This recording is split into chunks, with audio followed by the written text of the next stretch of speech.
Nilai ni June ni som tuni sim ding mangmu na lian som ni khat aneu khat pan nga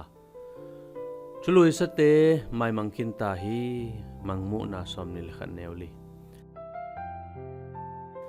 Kristo imailam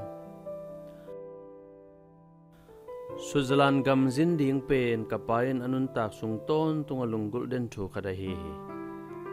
a thu chap te chaina kiamin khuaklam dam lo na hangin zato akila khit changin apai zo lai in zin pi ding in kanu in khen sathi ni khat mong titlis mual tunga vukia laka alungkim ma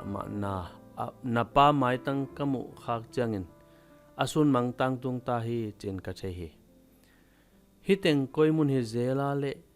chia adot ki kik changin bel kanu aka suak ma zel hi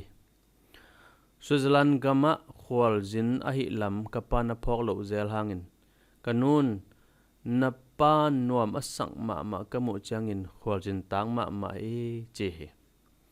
pasianin hongkam chiam pen ilungdam na be ngei non lo ding chi thu a hi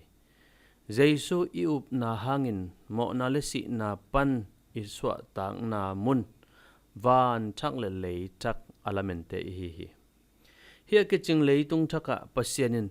na khempe atakin bolding hi ei temit panin khitui khem pe nul sak ding hi thului sate mai mangkhin ta hi manin si na da na le na sa ka na chi te omnon lo ding hi tulai tak bang gim na ituak zongin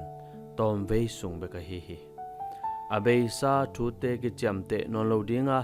ki phok khanon lo ding hi chi in pasianin hong kam chiam khin hi ni khan ni changin pasian to yom khom dinga kapa mai tai na aton tunglung dam na ki chian muding chi ka the hi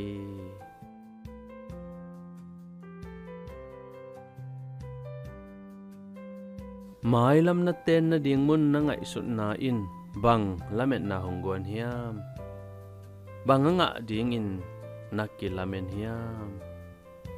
Jesuo nang kong pati na khem pe otakin na bol ding hi amen